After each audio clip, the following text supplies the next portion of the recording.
Good morning, good afternoon, and good evening to everyone, and thank you for joining us for the fifth and final webinar in our series, Learning and Adapting During COVID-19.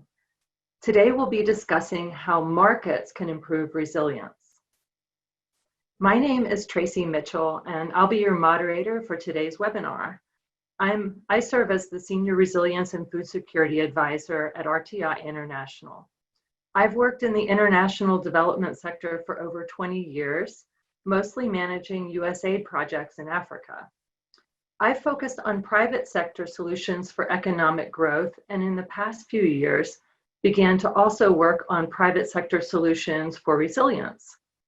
I'm an alumna of Iowa State University and Virginia Tech, with a background in animal breeding and agriculture. I think many of us intuitively understand the value of resilience programming. We've seen development gains repeatedly eroded by shocks and stresses, and know that by strengthening resilience capacities, we'll be able to both achieve and maintain development gains over the long term. We've also seen how people depend on markets to help them prepare for shocks. Since the COVID pandemic began, we've seen lots of examples of how retailers and service providers have helped us cope with the pandemic.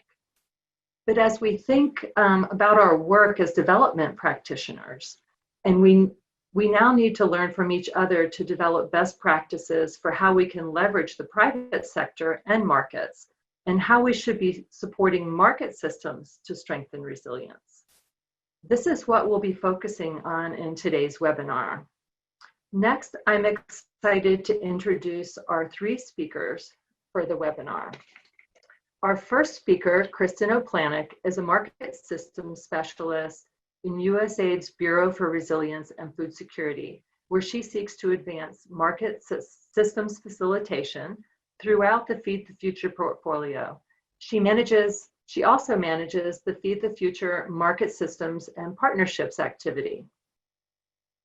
Previously, in USAID's Bureau for Economic Growth, Education, and Environment, she assisted market systems, enterprise development, and youth employment programs. With 2 decades of international development experience across all geographic regions, Ms. O'Planick has worked in a variety of technical areas, including market systems, enterprise and livelihoods development, workforce, food security, agribusiness, rural finance, and even sustainable tourism. Ms. O'Planick served as a Peace Corps volunteer in Guinea and earned her MBA with distinction from the Johnson School at Cornell University. Our second speaker, Anna Latine, specializes in economic analysis in the international food security and agriculture sector. She combines expertise in statistics, monitoring and evaluation, and technical communication with an understanding of current factors affecting agricultural development throughout the world. Ms. Latine joined RTI in 2014 as an economist. She played a key role in YieldWise, a Rockefeller Foundation initiative to reduce post-harvest losses in Kenya, Nigeria, and Tanzania. She also provided technical assistance to the USAID-funded Local Enterprise and Value Chain Enhancement Project, LEVE, in Haiti, as well as the Feed the Future Senegal Natalimbai program. Anna has a master's degree in applied economics from Oregon State University. Our third and final speaker, Mohammed Abdinor, is an international development professional with over 20 years of experience. Mr. Abdinor has expertise in economic development in several countries in the Horn of Africa and currently leads the USAID-funded Somalia Growth, Enterprise, Employment, and Livelihoods activity, otherwise known as the Somalia GEAL program. GEAL promotes inclusive economic growth in Somalia, which is recovering from the devastating effects of civil war. The project focuses on private sector opportunities in agriculture, livestock, fisheries, and energy, and recently added targeted resilience programming. Mr. Abdinor joined RTI in 2015. Previously, he led a team working on pastoralist and livestock programs in the USAID Ethiopia Economic Growth and Transformation Office. He also worked on similar programs for Save the Children, serving as chief of party for the Pastoralists and Livelihoods Initiative. He holds a master's degree in international development and a bachelor's degree in environment and natural resources. So now I'd like to kick off our first speaker, Kristen Oplanik with USAID. Thank you. Hi, everyone.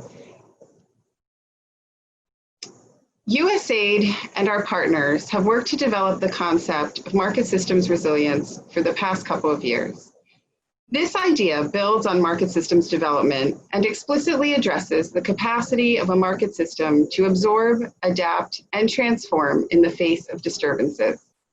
We still see this as an emergent space full of experimentation and learning. However, as we all try to find solutions during the COVID-19 pandemic, we now have a global use case for this way of thinking and working. This emphasis on resilience in this moment does not negate the need to continue to use our market systems programming to also foster inclusion and enhance competitiveness. We understand that markets are a means of allocating resources to solve problems, such as those related to shocks and stresses. And they function within a broader economic, political, sociocultural, and environmental system. Simply put, market systems are an integral part of the ecosystem on which resilience programming is focused. I think it's worth reinforcing why we care about market systems resilience. We're not looking at market systems resilience for the benefit of the market per se, but because of how markets benefit households. There are the obvious ways, such as the provision of goods and services, supporting incomes and food security, but it's even more than that. I want to turn to the recent Currency of Connections research in South Sudan done by Mercy Corps and Tufts University. This research explored why social connections matter for household resilience. The research looked at 6 factors which form a social connectedness index. What I was particularly excited about in their findings was that improvements in market functionality are positively associated with improvements in household scores across all 6 of these factors. Households who are able to access more goods at their community market are more likely to have a greater number of social connections that are also more diverse and reliable. These households are also likely to be more reciprocal with their connections. Markets also have social significance and psychosocial benefits in addition to their economic importance. The research also found that access to money senders is consistently associated with household social connectedness in 4 of the factors. So mobile financial services are another critical service that the market can provide to support household resilience. If our programs can help maintain functional market systems, this collectively serves to buffer a shock not only for employees and customers, but for a much broader group of households in those communities. So knowing that household resilience is impacted by market systems resilience, what are we seeing more specifically in the face of COVID-19? As we all intimately know, COVID-19 has created short-term and long-term challenges globally, with unprecedented travel restrictions, lockdowns, marketplace closures, and stay-at-home orders. Economic reverberations are taking a global toll, including in the countries where USAID operates. Looking back over the past 6 months, it has become increasingly clear how important strong systems are for mitigating both the immediate impacts to public health, as well as secondary economic, food security, and nutrition impacts. The number of people facing acute food insecurity and crisis levels of hunger could increase by 23 million to 113 million overall in the 46 countries FuseNet tracks. More broadly, it is projected that nearly 100 million additional people would descend into poverty, food insecurity, and chronic hunger as a result of efforts to stop the spread of the virus.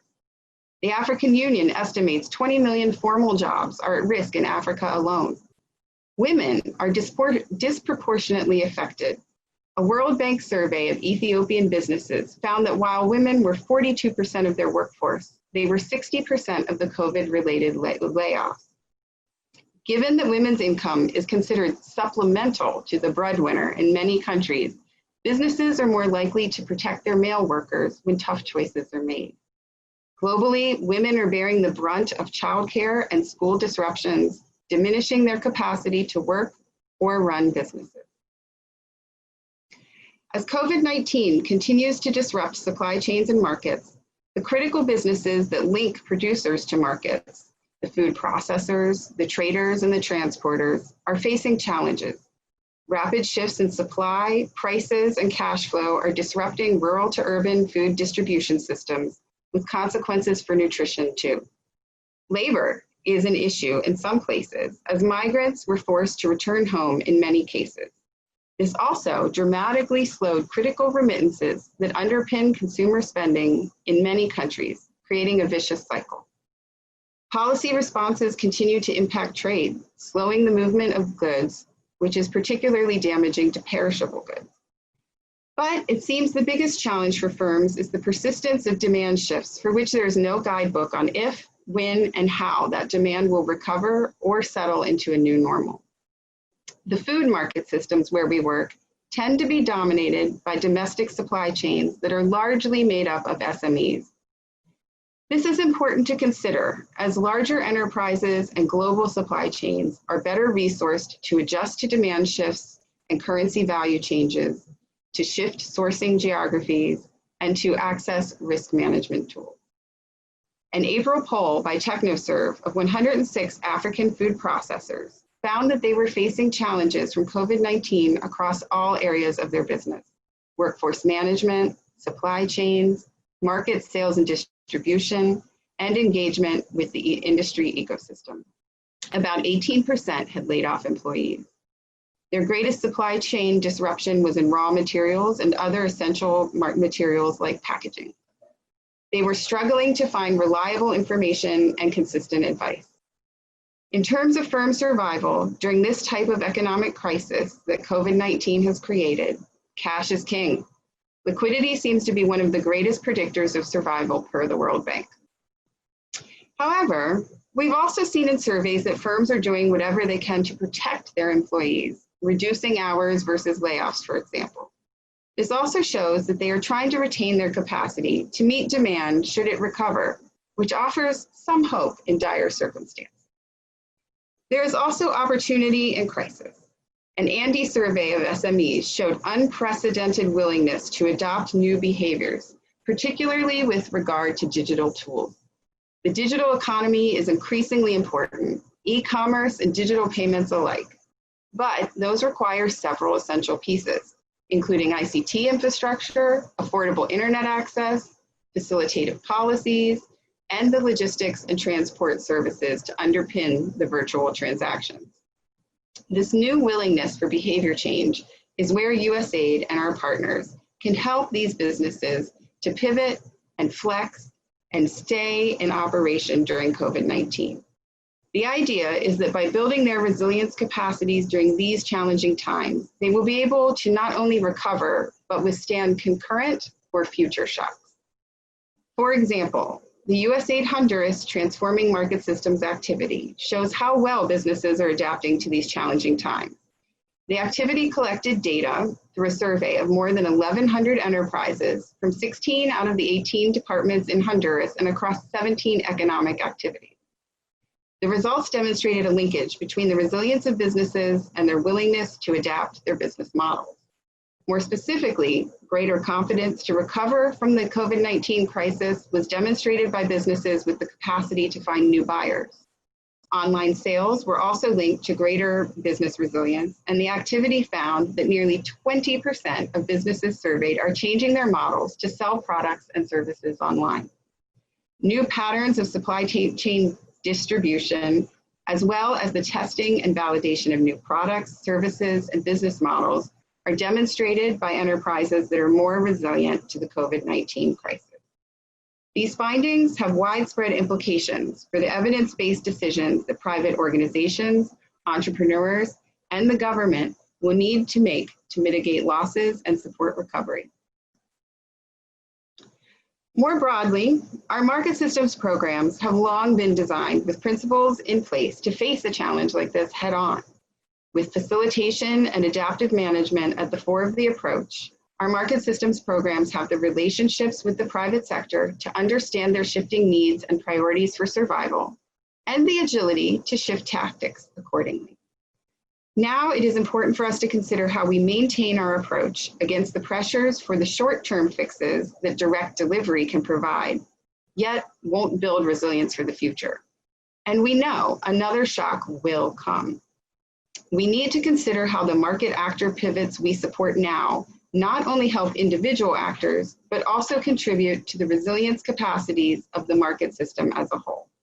We need to think through how these pivots align with redundancy, diversity, connectivity, slow variables and feedbacks, learning and complex adaptive systems thinking, participation, and polycentric governance. This is the way that we can collectively achieve a recovery that advances these market systems beyond their pre-COVID baseline. I look forward to learning more about examples from the field. Thank you. Thank you very much, Kristen. Our next presenter is, we'll be hearing from Anna Latine. She's the Food Security and Agriculture Specialist at RTI. So I'll turn it over to you, Anna. Good morning, my name is Anna Latine and I am a Food Security and Agriculture Specialist with RTI. Thanks for joining us. I'm going to share today about some of our ongoing research in Senegal that is analyzing how farmer networks have adapted in response to COVID-19. So first I'm going to share a little bit of information about who the farmer-led value chain networks are that we are working with under this research. Under the Feed the Future Senegal Natamenbai project, we used a facilitative approach to build the networks as service providers, digital data collectors and analysts, and conduits for access to credit and finance, inputs and seeds, as well as policy advocates for their members. Our approach during the Natamenbai project, was with an economic growth mindset. And as COVID began to set in around the world, our question was, how would these networks and partners react to the shock? We designed an internally funded research study to work with 4 networks in 3 regions of Senegal over the course of 4 months. Our study was designed to not only collect information about the agriculture sector and the farmers in these regions and how they were faring during COVID-19, but also to identify how the networks were monitoring the shock themselves and provide them with that allowed them to test their own assumptions and adapt their future response strategies. We repurposed another Natamenbai asset, the ComAgri data collection platform, which was already in use by the networks. And a really critical aspect to our methods was our ability to leverage trusted field relationships with the network leaders and the existing field extension agents and database managers in those networks. The networks have the ability to conduct membership sampling based on their experience under Natamenbai, and the field agents themselves are based in the communities in which they already work, which mitigated the need for travel and delays due to the COVID travel bans within Senegal. The 4 networks we selected to work with are working in the maize, millet, and rice value chains, and they have more than 8,000 members, 10% of whom we are sampling for this research. We are working with the local firm StatInfo, and we've added on a short COVID action survey form that is deployed on the existing application and integrated into the agent's standard sequence of data collection during the seasonal campaign. StatInfo has conducted virtual training sessions with the agents, and we're all connected via WhatsApp for continuous monitoring, questions, photos. The agents were also provided with training on COVID safety protocols, and the networks purchased masks and hand sanitizers for the agents to have on hand. Finally, we are also conducting several sessions with the network leadership via Zoom, including a focus group to understand what their response strategies have been to date. One of the first things that we've learned from our focus groups with the network leaders is that these farmers are experiencing the effects of 2 shocks simultaneously. First, there were late rains during the 2019 production season, And as a result, household food stocks and marketable surpluses are much lower. As the farmers are entering the lean season, some farmers are considering using their seed supplies for household food. Additionally, due to the lower yields from 2019, producers who typically generate somewhere around $1,000 in income from their production sales made closer to $300. And as a result, the repayments of the 2019 loan balances have been slower, and reimbursement rates have fallen from the typical 98% to somewhere around 80% and even 60% for one of the networks that is less market integrated. On the COVID side, the shock has been felt mostly through the national restrictions that were put in place, which have limited the standard coping strategies that farmers and networks would typically use in response to the late rainfalls. For example, access to finance and food transfers from outside their region have been blocked, which prevented farmers from making food purchases necessary to prepare for the lean season. Planning for the 2020 campaign has also become more difficult. Networks have been able to reach most of their membership to plan for input procurements. However, in Casamance, roadblocks have kept some villages from linking with the network. In-person extension trainings and technical assistance have not been held as usual, and challenges around access to labor have been twofold. The closure of the Gambian border prevented some laborers from migrating in, and rescheduling of school exams during the sowing season meant that students who would typically be home haven't been there either, which has increased the cost of land preparation and activities such as manual weeding. In turn, using less skilled personnel is expected to impact their yields this year, and the increased demand for mechanized services has pushed up costs, leading some farmers not to use them. So what have our farmer networks done in response? Their first priority was to meet their 2019 contractual commitments with their buyers. And then instead of holding surplus production in storage for speculation on the national market, they have kept it for community level sales.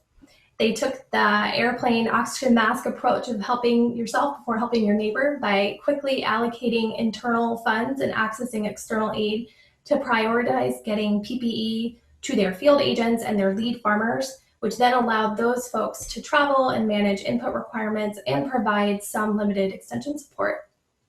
They also went to the banks to negotiate special terms. Because farmers are unable to hold two open loans simultaneously, they needed to close the unpaid 2019 balances in order to receive a loan for the 2020 season and also access insurance bundled with that loan.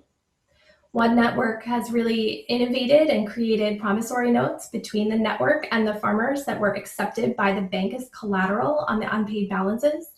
Another network used their internal funds to pay off the unpaid balances, and farmers are now in debt only to the network. The network leadership also went to work to negotiate with their input suppliers via email and phone to have early deliveries. And they are really trusted partners of those input suppliers. And so they've been able to ensure they received inputs even when supply lines got tight, because the networks manage their own last mile distribution. In keeping their group membership informed, they're using radio messaging and maintain their subscriptions with SMS-based rainfall and weather information services. And they're also coordinating their tractor movements via phone. Finally, recognizing the potential severity of the lean season this year, the networks accessed external aid to get short cycle cowpea and maize seed, which are expected to reduce the lean period by up to a month. So looking forward into 2021, the networks expect a fairly decent harvest this year despite their challenges due to the adequate rainfall and their ability to maintain the farmers on their normal schedule of activities for the most part, and in particular, their seed multiplication program. They intend to expand their seed programs in the future to respond to anticipated increased demand. And previously, they were accepting of a longer loan repayment period, which they are now going to seek to tighten, as well as include their new unpaid balance notes as a standard clause in their contracts with their banks.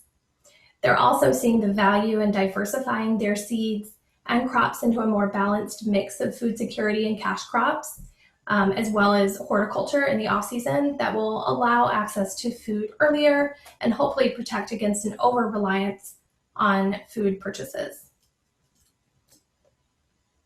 So taken together, we see that the networks so far are maintaining an inclusive, consultative process with their memberships, but they're also being very decisive. They're serving as facilitators, links, and advocates for their members to access private and public resources to respond. They are forward-looking and they're planning for next year's needs, taking measures to support the most vulnerable of their members and protect their productive assets. In the coming weeks, we'll be completing our first round of COVID-19 data collection, and once we have that data, we'll be sharing it with the networks and continue our process and tradition of debriefing it with them so that they see insights on how their membership has been coping, the success of their strategies, and draw insights on how they might adapt and target their support even more precisely. Thanks so much for joining us, and for those of you who are participating virtually in SEEP 2020 this year, please come join us to learn more about what the data from the household is telling us and how the networks are adapting. Thanks. Thank you, Anna, for that interesting presentation. So next, I would like to invite Mohammed Abdinor, Chief of Party of the USAID Somalia Growth, Enterprise, Employment, and Livelihoods Project, to share his story from Somalia. Thank you. Hello, everybody. Welcome. Thank you for taking the time to join us on this presentation. I'm going to speak a little bit about Somalia and how we are learning and adapting during this COVID crisis, and more specifically on how markets are being supported to enhance and improve resilience. Let me give you a bit of a background about the work we do in Somalia. Our project, GALE, Growth, Enterprise, Employment, Livelihoods, is a USAID funded project implemented by RTI across Somalia. We take a value chains approach. So we work on agriculture, fisheries, livestock, and energy and investments across cutting. So the goal of this project is to improve, enhance Somalia's economic growth, and enhance also resilience for smallholder farmers. We take a more value chain approach where we connect smallholder farmers to middle of the value chain to domestic and international markets. So as you can see across that map, we work in different value chains in different sectors. So GALE, in the past 4.5 years, we've been working on different value chains. And here are quick results. We have approximately 72,300 smallholder farmers. We have significant exports at approximately $44 million, investments, creating jobs, and also working with enterprises. So COVID came and we were all surprised and we were not prepared. And right now, what we're doing is protecting these development gains. As you know, Somalia is a fragile state, and we have several other challenges ongoing in the past years. We had drought, we had conflict, we have war, we have security issues, and more recently, we have COVID. And COVID came from nowhere, and it's created an unprecedented amount of impact, not only for us as a project, but also for smallholder farmers, micro enterprises, the businesses, the export market. So my presentation today is just to focus more on the impact and how we're able to respond and mitigate some of these measures. So first of all, taking a back step, we did a resilience or a market systems approach for our own resilience programming. So GALE, we trained some of our staff to identify different population groups, the critical market functions, the key disturbances and specific capabilities and areas where we will implement activities, especially when there's a shock. And a very good example here, we used this approach to do an assessment on the COVID-19 and its implication, how it disrupted the market systems and how we're supporting or implementing a value chain approach in a situation like COVID. So what we did is we carried out an assessment of the micro enterprises. What we realized during COVID, the biggest impact where the COVID had was in the middle of the value chain. The private sector, the companies that are able to connect the smallholder farmers to international markets. So we realized the biggest disruption was happening in the middle of the value chain. So when we did that, we did a set of questions, and most of the responses given to us by the business we work with, 86% of the companies that we selected and interviewed reported they were affected by the pandemic. And the biggest impact was around the cash flow, the wages, and then money wasn't available to them. There's restriction of exports. 50% of the beneficiaries said they were affected by the exports, and there's a shortage of supply. So that was the biggest hit in terms of the businesses. What help do you need? So we went back to the business. What do you really need immediately to help you to respond or mitigate this crisis? Most of the respondents came back and said they want to maintain or expand their business operations or mitigate some of the impacts on their customers and putting measures in place to maintain or expand supply chains. So based on these situations, we did a strategy, an implementation strategy to respond to their needs as well as do a responsive measure. What we did at the first is the supply of consumables, production of PPEs. You know, Somalia, just like any other place, were not prepared for COVID. So we put together a work through our youth project. We developed PPEs. We put up to 562,000 face masks and gloves, and we started doing a distribution mechanism for smallholder farmers and also our SMEs so that they can maintain and continue with the production. The second thing we did, in the terms of the impact, we witnessed is a reduction in the international trade restrictions, access to finance. Agriculture inputs weren't available for most farmers. Somalia imports significant amounts of agro input supplies. So what we did is we worked together with some of our certified agro input suppliers and to be able to distribute through our cost share mechanism agro input supply. We reached 3,000 smallholder farmers. The third market function was around productive inputs and services, especially on the financial services. Access to cash was critical. So we worked with World Bank funded Gargara program and also with the banks, Somali financial institutions to provide inputs and services so that our smallholder farmers can be able to get cash and income and be able to continue business as usual. The fourth function where we supported was the production, especially on the exports. Somalia, every year we have a big market, Saudi Arabia for the Hajj this year. Unfortunately, due to the COVID-19, there was no Hajj. So most of our smallholder farmers were struggling. So we worked with our suppliers and be able to introduce different measures in terms of continuing with exports, sesame, bananas, livestock. We did a bit of a domestic approach to improve the livestock sector. The other thing is on remittance. Somalia, I think, has approximately $1.4 billion cash remittance every year, especially sent by the diaspora. It was a big hit, as you know, in all over the world. Migrants or families could not be able to work, employments were affected.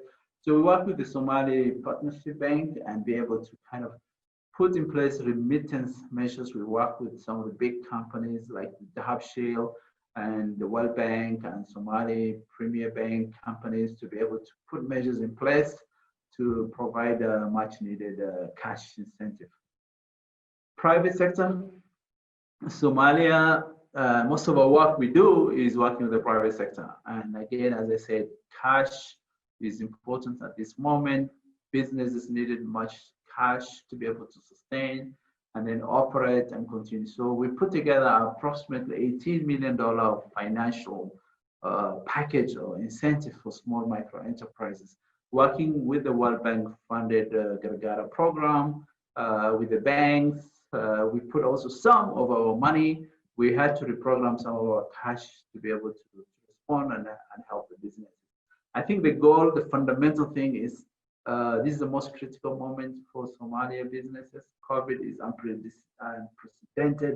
We've never expected. Remember, we had droughts, we had other difficulties, other challenges, but this was new. And for us as a project, our goal was to help the businesses and the smallholder farmers to continue to mitigate this impact and reduce the COVID crisis and be able, as a project, continue to do protect the development gains, so that when this thing is over, then the businesses can go back. So the goal of the resilience approach is to help smallholder farmers, small micro enterprises leverage the investment, create employment opportunities, especially for young people. So one of the things we did is through our first mass production is to create employment opportunities for young people.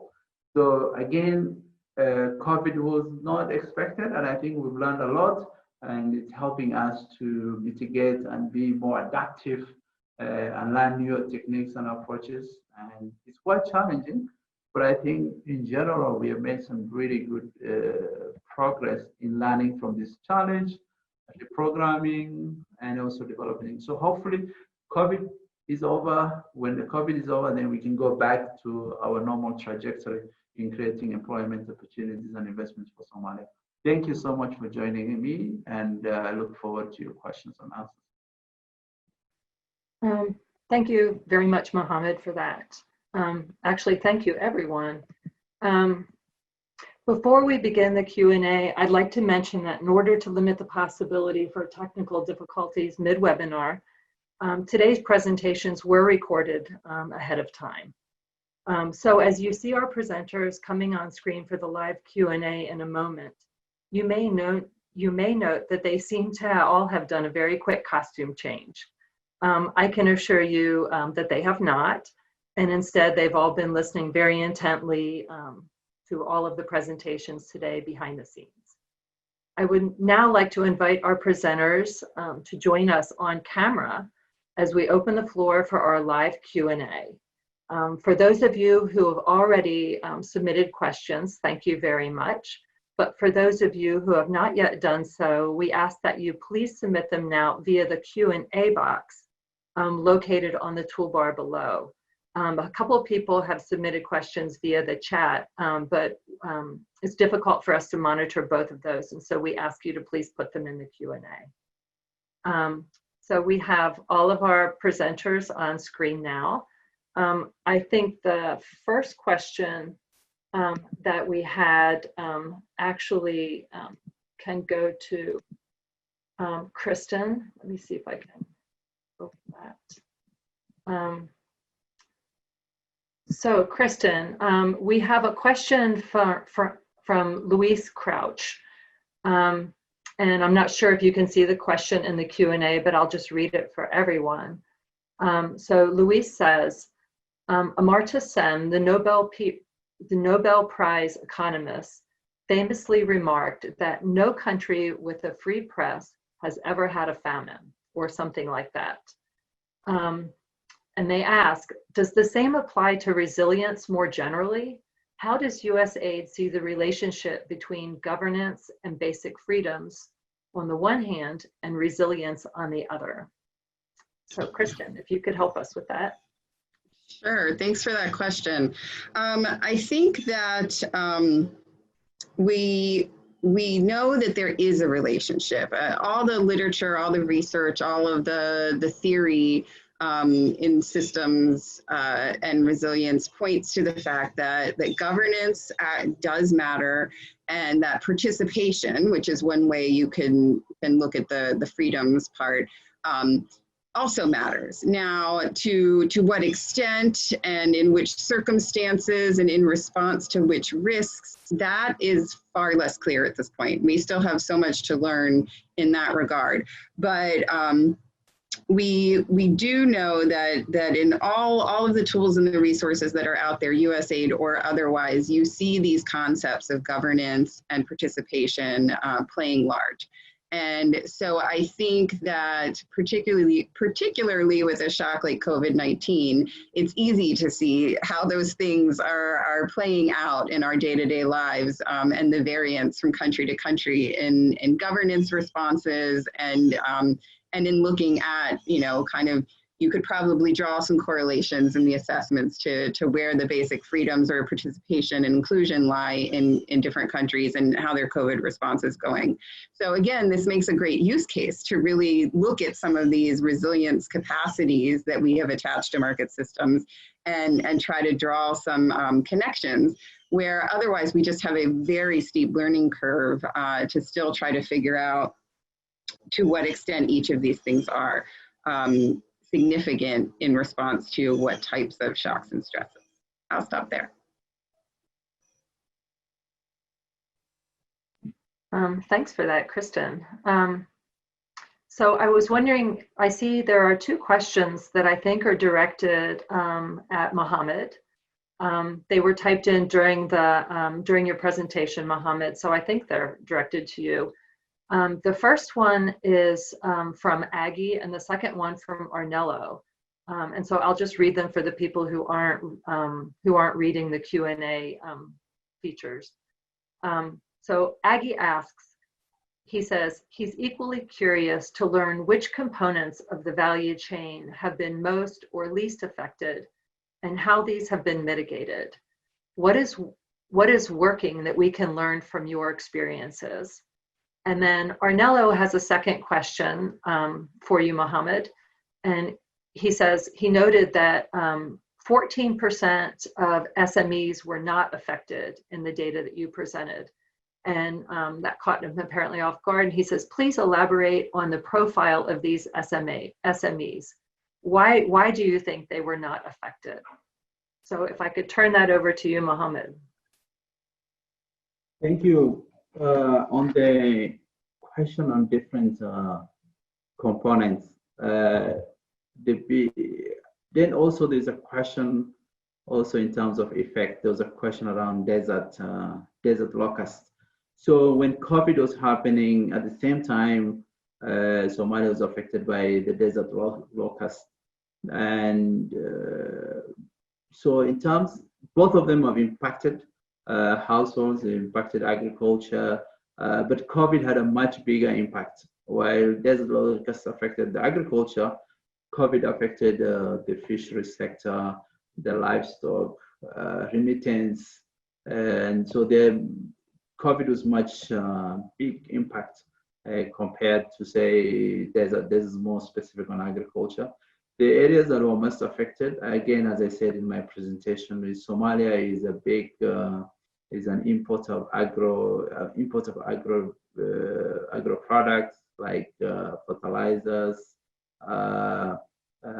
remittance, cash was affected. Also, what worked well again in terms of our response was we had to be very adaptive. We had to be responsive and reprogram some of our activities and be able to mitigate some of these impacts. The 14% profile SMEs, I don't have the specific profiles. I can go back and check. But I think probably these were domestic oriented, they were not export oriented SMEs. But more specifically on the profiles, I can go back to the questionnaire and see what their profiles are and send it back to you. The other thing, it's sometimes challenges happen and there's always something good that comes out of a crisis. What we've witnessed is an increase in local solutions. Somalia was always relying on international markets, so farmers now became more creative. We're seeing an increase in terms of increased local agro inputs. Farmers were being creative. They were developing local manures, local seed varieties. We saw an increase in uptake of domestic products. Instead of looking at more export market like the livestock, we were witnessing an increased consumption of local products. So COVID was a big challenge, but again, it was also opportunity for our farmers our companies, the SMEs, to rethink ways to respond. And I think it's created a momentum for Somalia to be more creative in terms of finding local solutions to these problems.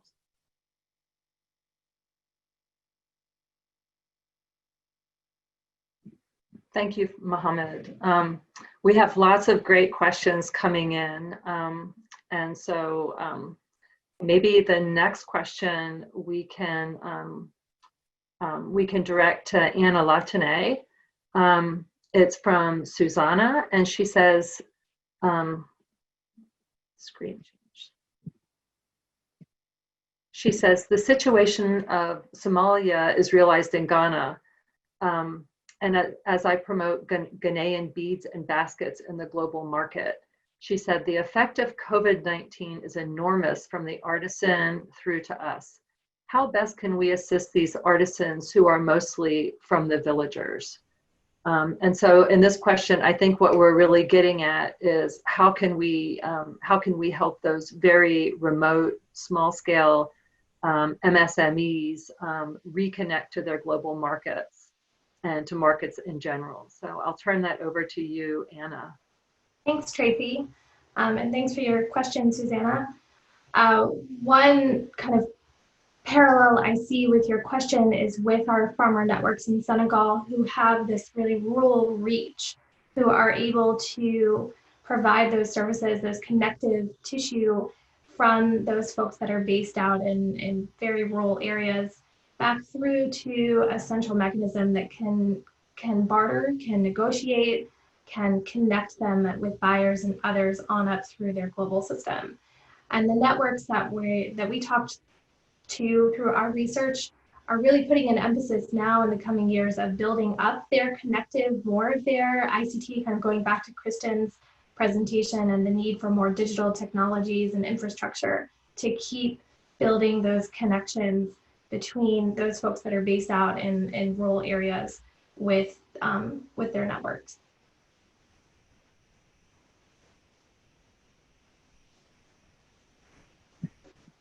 Thanks, Anna. So for the next question, I'm trying to just rotate among the panelists to not wear anyone out here instead of following the questions in order. And so I wanted to go up to a question posed by Anita.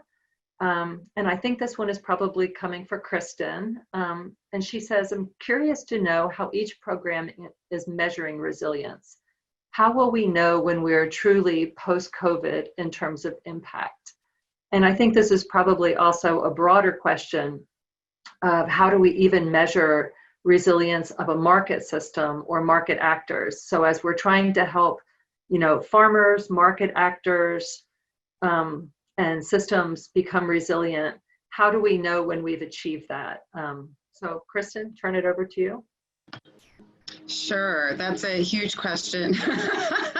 And I would invite you to go back to the May webinar we did about resilience measurement on market links for a much more complete answer to that question. But I would say that in terms of how is each program measuring resilience, I can let Mohammed and Anna speak to that more directly. But right now, I think portfolio-wide, not everybody's doing that and not everybody's trying that. And this gets back to the fact that market systems resilience is a much newer concept, and it's a lot to take on and try to think through. It's not easy, it's complicated. And so, but it's very encouraging to see a lot of different organizations experimenting and a lot of different activities and missions experimenting with this idea, because right now it's very useful to everyone. You can always go to the Market Links tool pages where we have market systems measurement, resilience measurement. There's a page with everything that we are aware of, and feel free to submit more things there, everybody. But I think this question about really breaking down what the capacities are, and we have a couple different there are many frameworks out there. They all kind of hit on the same things, maybe with different names and different groupings of those things. But USAID has 2 official pieces of guidance on that you can find on that Market Links tools page that break out the categories. And again, I think it's really important to start with thinking about what are the most probable risks in the market system where I'm working. Right now, everybody is very keen on COVID, but you know, for Mohammed, they've got a dual risk issue going on with the locusts, right? So where you've got these major concurrent risks, you need to think through each of those that might require different types of resilience capacities, depending on which of those risks you're looking at and which market actor is trying to respond to it. I think the biggest challenge of measuring market systems resilience is the fact that the resilience of the system in the aggregate, it is. You know, look at COVID. The markets are still working, not the way they used to, not the way we want them to, but they're still working, right? So inherently as a complex adaptive system, they are resilient. But what we're interested in is kind of the quality of that resilience and the outcomes of that resilience. And if post-shock, are more people included or are more people excluded? Are poor households struggling more, or have they somehow maintained or benefited in the recovery? And so those are the types of things we're looking at in terms of knowing what resilience looks like or means, or what we're trying to measure that might be important in that. So the challenge is we're all doing SME surveys right now. I think it's great. I think we're learning a lot from that, but the outcome of an individual SME does not tell us the market system's resilience, right? Because there's normal business cycles. Things should go out of business. New businesses should start. And I don't have a clear answer or path forward on how do we resolve that right now. The firm information is the best proxy we have. And so keep doing your SME surveys, keep sharing that learning. And then really quick on this, how will we know when we are truly post-COVID? I mean, I would look at it a different way and say that this experience will now be part of the history and the memory of the market systems and where we work. And it's not necessarily a matter of post-COVID impacts and how, you know, there definitely will be a point where COVID doesn't impact our day-to-day choices anymore, right? But there will be that market memory of the response and of the risk and what happened. And people will remember the new behaviors and the tools and the resources that they tried in their response to that, and how that went for them. If digital ended up being a good thing, or if they had a bad experience with it, will they keep doing it? I think how COVID embeds itself in the history of the markets where we work will be really important and remains to be seen. Over. Great. I think Anna has a follow-up from her program experience as well. Yeah, I can add on to that quickly. I love this idea of COVID being embedded in the history and the memory and the behavior change that we might see coming out. That's something that we have been talking a lot with our network leaders about, is, you know, looking forward into the future. They're embedding this new financial tool into the way that they negotiate with banks in the future. They're also looking to see how they, you know, the diversification of their crops, if that continues to be something that they take up into the future. Specifically to the question of how we are measuring resilience in this study in particular, because it was a very time-bound and short period of performance, and also, you know, a small budget, we are not trying to measure a whole bunch of capacities of resilience, but we are looking at household food insecurity as one index to get a sense of how these farmers are performing. Great, thanks Anna and Kristen. So we have just really a few more minutes, so maybe we can take one more question for Mohammed. Mohammed, I see there's a very intriguing question from Emmy here that I'll put your way, because I know you're a big thinker. So Emmy asks, if the threat of coronavirus persists for a year or more, will the steps already taken be able to be sustained, or will the short-term fixes have to be rethought? So like, are the actions that we're taking now something that we can continue doing, or are we going to have to transition to different programmatic responses? So what are your thoughts on that? I think, okay, right now in Somalia, COVID has become the new normal. Everybody is like, COVID is here to stay, so we have to readapt. And so communities, beneficiaries, businesses, everybody is prepared. And so from here, it looks everybody's prepared. I don't know what will happen the next 1 year, if the situation will get worse, but now we're in a situation where COVID is normal, and we're seeing a lot of behavior, as Anna said, behavior adoption. I mean, businesses are adapting to the new normal. Private sector is, farmers are saying it's gonna have the international market. The good news is right now things are beginning to improve the last 2-3 months. The flights are back. The good thing also is the shipping lines, the global shipping line like Maersk, CMC are all now operating in Somalia. Remittance is beginning to happen.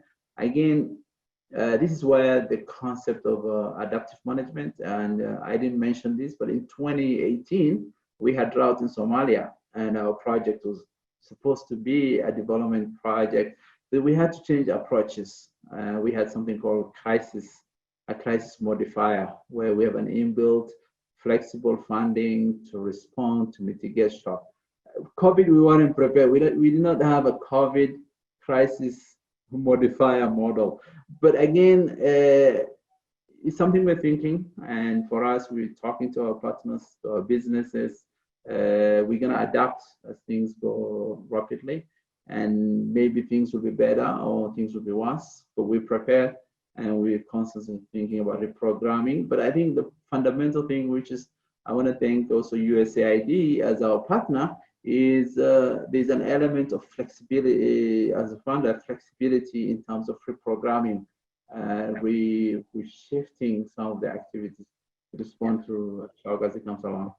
Yeah, thanks for that, Mohammed.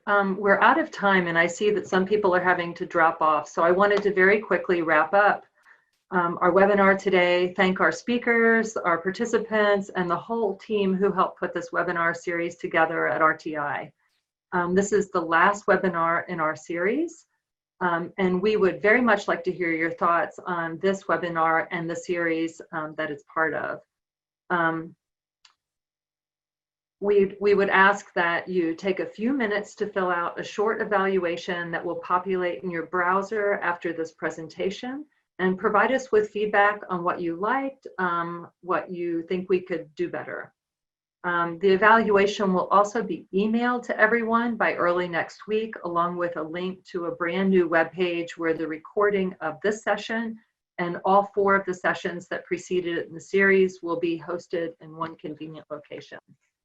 The webpage will continue to be available as a resource for you indefinitely. So those of you who were asking for copies of the slides, this is how you can access all of that. So thank you once more for joining us today. Be well, take care, and thanks again. Goodbye.